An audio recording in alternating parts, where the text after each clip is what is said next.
after 2009 is our supposition, at least as we understand it now. The whole college and university system is due to collapse as part of the general collapse of the economy. Because many of these institutions were idiots and invested all of their funds that were coming out during the boom period of the late 90s and the early 2000s into such things as hedge funds and Madoff's little scheme. Got it. Very good. All right, when we come back, we'll continue our conversation with Clif High about the financial catastrophe here and there and everywhere in just a few. Okay, and we're back with Clif High. And if you read the financial crisis featured story at Rense.com every day, you'll be kept up to date on what's happening around the world. It gets crazier. The ramifications of this are showing up all over the place now. China is the only one who seems to be doing well. China's GDP is supposedly up by 8%. No, I'm sorry, I'd have to dispute that. China's in a world of hurt. They're claiming 8% from the central bank there. Now, I don't know how they're measuring it, but the Chinese... Hedonically, and that's the problem. They is that it? Their trick, learn their tricks from the Fed. Thousands and thousands and thousands and tens of hundreds of are going back to the country farms because they've lost their jobs in the cities. We know that. We also have 200 million that are basically unemployed or will be so at the end of the Chinese New Year with no place to go because the farms that they left don't exist anymore. One job for every 1,000 applicants from a college master's degree, I read today somewhere. Yeah, we have many contacts in China, and I correspond with a number of people from there, and the situation is quite dire. And they're in a particular situation that relates to that suggestion made by the Russian that's all over the internet that, oh yes, the United States is going to get flushed down the toilet and it's going to bust up into six parts. I ran that weeks ago and just filed it, and then people got this is real yen on behalf of a lot of people that hit the internet to believe in these utterly radically ridiculous projections. But, you know, there we go back to that symbology again. To a certain extent, I believe that there's a number of initiatives out there which we call the memering to attempt to manipulate people's emotions and then allow them to fixate that emotion on whatever weirdness pops up. And the memering is actually intended to create the emotional imbalance that drives these individuals to fixate on these kinds of issues. See, and what Clif is saying, and what many of you understand, is that this whole melodrama is being manipulated. Scripted, yeah. You got it. And thus the issue of China trying to take over the west coast of the United States is absurd. Please. You know, their situation for the dollar is as bad as ours. And basically what's going to happen is that real soon the 100% realization at a gut level will begin to creep into the planetary populace, including the United States, as to how bad the financial condition really is. Real soon might be as early as February 14th, but certainly before the equinox in March 21. And by that time, we'll all be staring at some very significant changes that will be required for us all to happily coexist on this planet, or not. And let us be very clear about this. There's a whole group of nasty bastards out there that would rather have us not coexist peacefully. But there's no profit in peaceful coexistence. Well, profit's going to go away. Their power base doesn't necessarily require profit if it's structured right. Remember, profit per se didn't exist in the feudal system. It was a closed system cycle where they took as much as they could and still kept the populace relatively okay, and then up to a certain point, then they got a little bit greedy and it all fell to pieces. And we're seeing a repeat of that at this particular point. But the outcome, as you say, is not promising. My issue with the all of the symbology and everything coming out of the let's change direction. You know, we change we can believe in. Let's return to the past. And you know, basically what they're saying is let's all try and live the Clinton years again when we had a boom. That is doomed to fail at some very fundamental levels because they're attempting to fix a system that is irreparable. And they're not willing to stand up and say, we're all hosed, we have to put all this stuff down and start over again and be rational about it. So instead, we're going to get the irrational outcome. Which is to try to fix it. Which is to continue to try to fix it repeatedly. I've been saying that. You've been saying that.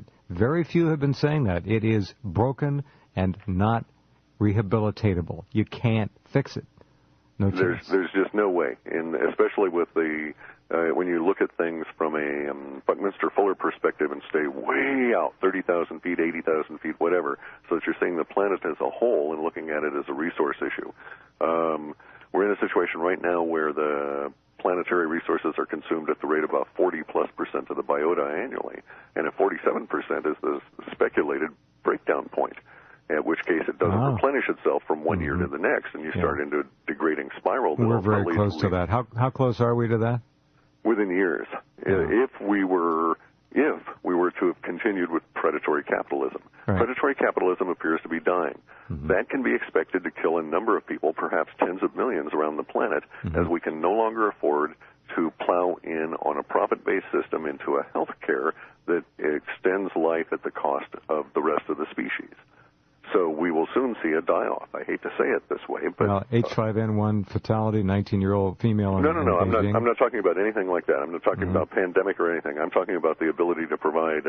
This can't happen. All of the various services that we have for all of those people that are heavily afflicted. Well, ask the people in Europe trying to turn on their gas valves. Yeah. And it's going to get very serious. And we've got minus 10-degree centigrade temperatures in England, and it's going to get worse. It's cold or colder in England than it is in the Antarctic. Which is not a good sign in itself. No. But basically we're in a very interesting period of time, and it's going to get a whole lot more interesting, and then we're also going to have this new and untried and perhaps illegal, who knows, administration taking over from the previous group of illegal criminals that were running things. Well, they just put a new paint on the same old MO, and it's eyewash. It's really disgusting. That's why it's about time to start opting out, really the only option. And I'm one of those hundreds of millions that don't vote. I won't play the party game. It does not suit my life to put my emotion into their particular direction. So I'm doing everything I can to opt out of the existing financial and other systems that surround us. It's really the only rational approach in irrational times.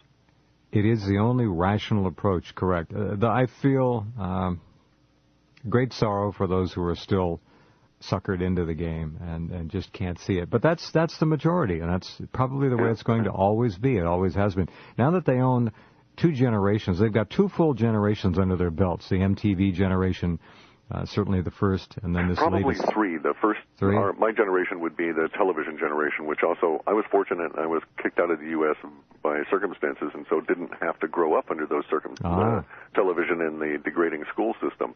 But, and in fact, my education was really more of a throwback in some regards to previous generations, where they really taught you stuff. But in the three generations that... ever since the advent of major television as a medium in this country, I guess you're right. As a symbolic brainwashing tool, Well, in the 1950s, they were quite clear. Go and look up the Tom Corbett Space Cadet series. And in there, the Illuminati lay out all the things about sacred geometry, what's coming up for us in 2012, what they have to do theoretically to save themselves, and so on and so on. And it was done in the guise of a science fiction script. Tom Corbett? Tom Corbett, Space Cadet. They talked about 2012? They talked about 2012 obliquely. You have to look for the symbology. Basically, they send Tom Corbett out to find this little bit of an asteroid that has a pyramid, a tetrahedral pyramid, on the surface of it that they have to break into, and there is a storehouse of knowledge which relates to the storehouse under Giza, et cetera, and it all ties back to Mars. And then it ties back to 2012 and the ascension of new levels of energy. Did you see the picture of the piece of wood on Mars? Yeah, I did. Yeah. I've also seen the disinfo disclaimers. Oh, no, that's not wood. This is particular formation. Yeah, right, guy. Sure. Yeah.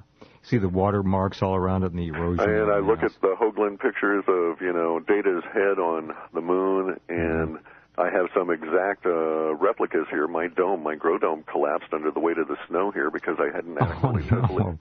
Well, not all of it. It's curious the way it collapsed because it was mostly my fault. I hadn't tessellated the little igloo opening I'd put into it, so I had a weak spot.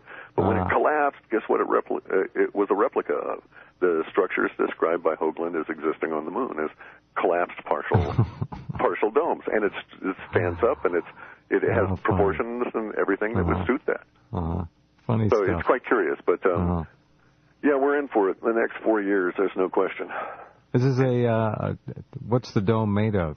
Steel? Mild steel with a woven poly across the top. So what actually happened was that I had 3 members that bent, and some of my pentagrams fell in, my pentagonal shapes fell in. So what I'm going to do is throw some ropes and block and tackle on some trees and pop it back out and reinforce it. Oh, well. Yeah, no big deal. Just, yet another 2 weeks worth of work on something I really didn't need to be doing, and I should have been paying attention to the snow load, but this sure teaches me. Wow. Snow's pretty well melted now because of the Pacific at our Ridge. elevation, but they're still sending people up to Packwood because since Sunday they've had another 2 feet, and some of the people living in mobile homes up there were close to 4.5 feet on top of their roofs, so it just had to come off. That's record. This is weather beyond stuff. our understanding. Yeah. We've had one really bad year a few years ago where we had 101 days of rain out of 104 across the winter boundary. But last year we had no spring. We went into a very dismal summer.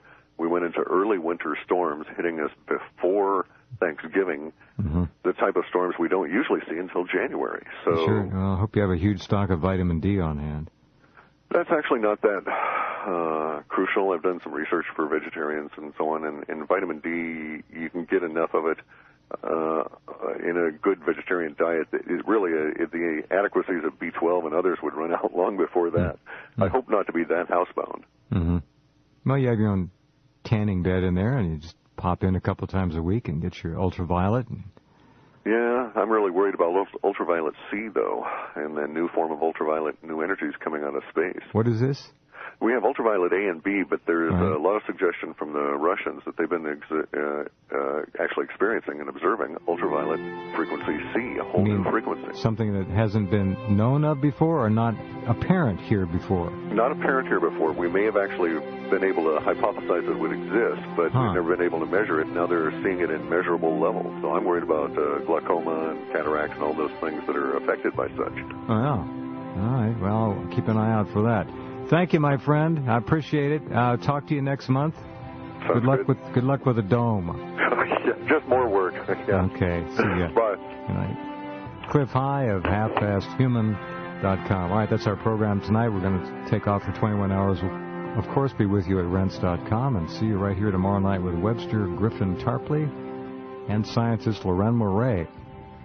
See you then.